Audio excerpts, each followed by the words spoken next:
வணக்கம் நண்பர்களே, ஹெர்புகள் சேனல் உங்களை அன்புடன் வரவேற்கிறது.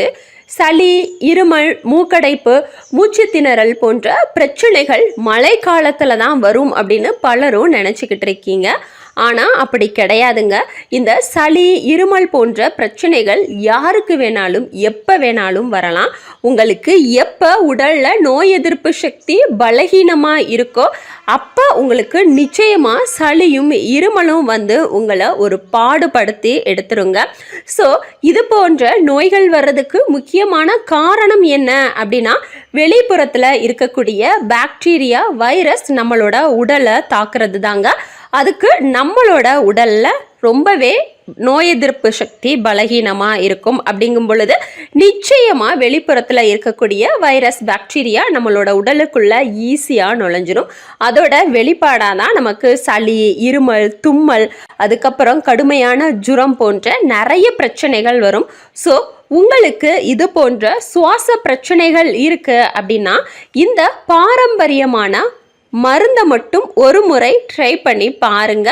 உங்களுக்கு இருக்கக்கூடிய சளி, இருமல், தும்மல், மூக்கடைப்பு, மூக்கு ஒழுகுதல் போன்ற அனைத்து விதமான பிரச்சனைகளும் வெறும் 10 நிமிஷத்தில் குணமாகும்.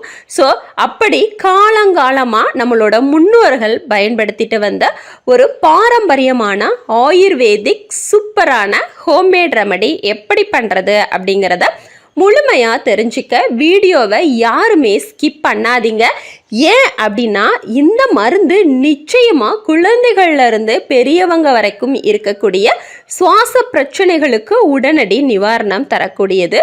ஸோ வீடியோவை யாருமே இடையில ஸ்கிப் பண்ணாமல் கடைசி வரைக்கும் பாருங்கள். உங்களோட லைஃப் டைமில் ரொம்பவே பயனுள்ள வகையில் இருக்கும் நண்பர்களே. இப்போ அந்த ரெமடி எப்படி பண்ணுறது அப்படிங்கிறத பார்க்கலாம். ஸோ முதல்ல இந்த ரெமடி பண்ணுறதுக்கு நமக்கு தேவை 2 கொய்யா இலை. உங்கள் வீட்டில் கொய்யா மரம் இருக்குது அப்படின்னா நல்ல ஃப்ரெஷ்ஷாக இருக்கக்கூடிய 2 கொய்யா இலைகளை கையோட பறித்து எடுத்துகிட்டு வந்துடுங்க. அதுக்கப்புறமா அந்த இலையை தண்ணியில் நல்லா வாஷ் பண்ணிவிட்டு அதை சின்ன சின்னதாக கட் பண்ணி ரெடி பண்ணி வச்சுக்கோங்க. ஸோ அடுத்து நம்ம என்ன பண்ண போகிறோம் அப்படின்னா, ஒரு பாத்திரத்தில் 200 ml அளவுக்கு தண்ணி எடுத்துக்கலாம். தண்ணி எடுத்ததுக்கு அப்புறமா நம்ம சின்ன சின்னதாக பிச்சு வச்சிருக்கக்கூடிய அந்த கொய்யா இலையை இதில் சேர்த்துடலாம். கொய்யா இலையில் நிறைய ஊட்டச்சத்துக்கள் நிறைஞ்சி இருக்கு.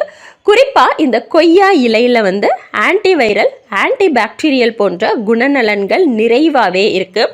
ஸோ கொய்யா இலையை நாம் பயன்படுத்தும் பொழுது நமக்கு நுரையீரல் சம்பந்தமான பிரச்சனை, அதாவது சளி, இருமல், தும்மல், மூக்கடைப்பு, மூச்சு திணறல், அதுக்கப்புறம் உங்களுக்கு கடுமையான தலைபாரம் போன்ற பிரச்சனைகள் இருந்தாலும் அதுக்கு உடனடி சொல்யூஷன் தரும். கடுமையான ஜுரத்தை தணிக்கக்கூடிய தன்மையும் இந்த கொய்யா இலையில் நிறைஞ்சி இருக்கு.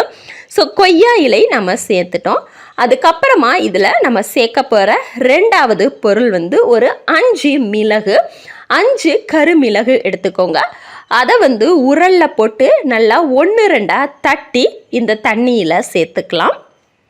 மிளகுலையும் நிறையவே ஊட்டச்சத்துக்கள் நிறைஞ்சி இருக்கு. இந்த கப நோய்களுக்கு அப்படின்னு சொன்னாலே பலருக்கும் ஞாபகம் வரக்கூடியது மிளகு தான். ஏன்னா உங்களுக்கு இருமல் வர்ற டைமில் 2 மிளகை வாயில் போட்டு மென்று சாப்பிட்டாலே போதுங்க, உடனே இந்த இருமல் சட்டுன்னு நின்னே போயிடும்.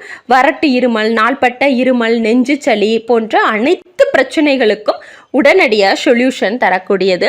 ஸோ இப்போ நாம் ஒரு 5 மிளகு எடுத்து அதை 1-2 தட்டி இதில் சேர்த்தாச்சு. அடுத்து நான் சேர்க்க போகிற 3வது பொருள் என்ன அப்படின்னா 2 கிராம்பு. அதையும் உரலில் போட்டு 1-2 தட்டி இதில் சேர்த்துக்கலாம். கிராம்புவும் நமக்கு வரக்கூடிய அனைத்து விதமான சுவாச சம்பந்தமான பிரச்சனைகளுக்கு உடனடியாக ரிலீஃப் தரக்கூடியது. ஸோ 2 கிராம்பு சேர்த்தாச்சு. அடுத்ததாக நான் எடுத்திருக்கிற பொருள் 1 ஏலக்காய். 1 ஏலக்காயவும் சின்ன உரலில் போட்டு 1-2 தட்டி அதையுமே இதில் சேர்த்துக்கலாம் நண்பர்களே. ஸோ இந்த ஏலக்காயும் நமக்கு உடலுக்கு பல வகையில் ஆரோக்கிய நன்மைகளை தரக்கூடியது. அதில் குறிப்பிட்டு சொல்லணும் அப்படின்னா நிச்சயமாக நம்மளோட கப நோய்க்கும் நல்ல ஒரு நிவாரணத்தை தரக்கூடியது. கடைசியாக இதில் நான் சேர்க்க போகிற பொருள் வந்து ஒரு துண்டளவுக்கு சுக்கு.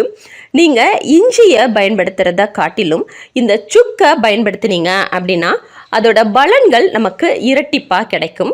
ஸோ நான் வந்து ஒரு துண்டளவுக்கு சுக்கு எடுத்து அதையுமே உரலில் போட்டு நல்லா தட்டி ஓரளவுக்கு பவுடராக்கி இதில் சேர்த்துக்கிறேன்.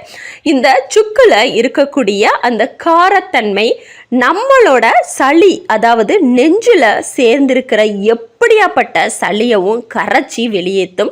சளி வரும் பொழுது தான் நமக்கு அதிகப்படியான இருமல் வரும். ஸோ அதை உடனடியாக தணிக்கக்கூடிய தன்மையுடையது. சளியை இலக்கி மலம் வழியாவோ இல்லைன்னா வாய் வழியாவோ வெளியேற்றுற தன்மை இந்த சுக்குக்கு நிறைவாகவே இருக்கு. இப்போ நான் வந்து சுக்கும் சேர்த்தாச்சு.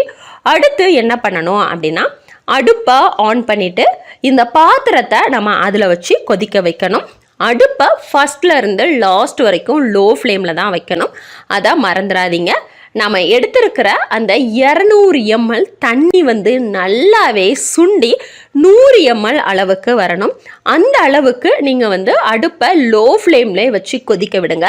லோ ஃப்ளேமில் வச்சு கொதிக்க விடும் பொழுது தான் நம்ம சேர்த்துருக்கிற கொய்யா இலை, கிராம்பு, அதுக்கப்புறமா சுக்கு, ஏலக்காய், மிளகு, இதில் இருக்கக்கூடிய ஊட்டச்சத்துக்கள் நமக்கு முழுவதுமாக தண்ணியில் இறங்கும். அதோட பயன்களும் நமக்கு ஃபுல்ஃபில்லாக கிடைக்கும். ஸோ அதுக்காக தான் லோ ஃப்ளேமில் வச்சு கொதிக்க விடுங்க. இப்போ பார்த்தீங்கன்னா உங்களுக்கே தெரியும், தண்ணி நல்லாவே சுண்டி வந்துருச்சு. ஸோ இந்த நேரத்தில் நாம் வந்து அடுப்பை ஆஃப் பண்ணிவிட்டு இதை வடிகட்டி ஒரு டம்ளரில் எடுத்துக்கலாம். இதோ நம்மளோட ரெமடி ரெடி ஆகிருச்சு. இந்த ரெமடியை நீங்கள் எப்போ சாப்பிடணும் அப்படின்னா, காலையில் எந்திரிச்சதும் வெறும் வயிற்றுல சாப்பிடுங்க. ஒரு நாள் சாப்பிட்டாலே போதுங்க. உங்களுக்கு இருக்கக்கூடிய நாள்பட்ட கப நோய்கள் குணமாகும். எப்படியாப்பட்ட சளியவும் கரைச்சி வெளியேற்றும். இருமலை உடனடியாக கட்டுப்படுத்தும். மூச்சு திணறல், அதிகப்படியான தலைவலி, தலைபாரம், அதுக்கப்புறம் மண்டையில் நீர் கோர்த்திருக்கிறது போன்ற அனைத்து விதமான பிரச்சனைகளுக்கும் உடனடியாக சொல்யூஷன் தரக்கூடியது. நாள்பட்ட இருமல், வறட்டு இருமல், அதுக்கப்புறம் கடுமையான ஜுரம் போன்ற பிரச்சனைகளால் தவிச்சுக்கிட்டு இருக்கிறவங்க, ஜலதோஷ பிரச்சனை இருக்கிறவங்கன்னு எல்லாருமே இந்த ரெமடியை எடுத்துக்கலாம். குறிப்பாக குழந்தைகள்ல இருந்து பெரியவங்க வரைக்குமே இந்த ரெமடியை சாப்பிடலாங்க. குழந்தைகளுக்கு கொடுக்க போறீங்க அப்படின்னா ஒரு 5 ml இருந்து 10 ml அளவுக்கு கொடுத்தாலே போதும். பெரியவங்க வந்து தாராளமாக 100 ml அளவுக்கே சாப்பிடலாம். வாரத்தில் ஒரு முறை சாப்பிடுங்க. வாரந்தோறுமே நீங்கள் தாராளமாக சாப்பிடலாம். இந்த ரெமடியை சாப்பிடும் பொழுது உங்களோட உடலில் நோய் எதிர்ப்பு சக்தி பலப்படும். அதனால் எந்த ஒரு வைரஸும், பாக்டீரியாவும், ஃபங்கஸும் உங்களோட உடலை தாக்கவே தாக்காது. சளி, இருமல், கடுமையான ஜுரம், ஜலதோஷம், தலைவலி போன்ற பிரச்சனைகளும் ஆயுசுக்கும் இருக்காது. நண்பர்களே, ஒரே ஒரு முறை இந்த ரெமடியை ட்ரை பண்ணி பார்த்துட்டு உங்களோட வேல்யூபிளான கமெண்ட்டை நம்ம கூட ஷேர் பண்ணிக்கோங்க. ஸோ இந்த பயனுள்ள வீடியோ உங்களுக்கு பிடிச்சிருந்தது அப்படின்னா உடனே நம்மளோட வீடியோவை லைக் பண்ணுங்க, ஷேர் பண்ணுங்க, கமெண்ட் பண்ணுங்க. இது போன்ற ஹெர்பு மற்றும் ஹெல்த் ரிலேட்டடான வீடியோக்களை உடனுக்குடன் பெற நம்ம ஹெர்புகள் சேனலை சப்ஸ்கிரைப் பண்ணுங்க நண்பர்களே. சப்ஸ்கிரைப் பண்ண மறந்துட்டீங்களா? இப்போ உடனே கீழே இருக்கிற ரெட் கலர் சப்ஸ்கிரைப் பட்டனையும் அது பக்கத்திலே இருக்கிற பெல் பட்டனையும் எனேபிள் பண்ண மறக்காதீங்க நண்பர்களே. வீடியோவை பார்த்தமைக்கும் பகிர்ந்தமைக்கும் நன்றி.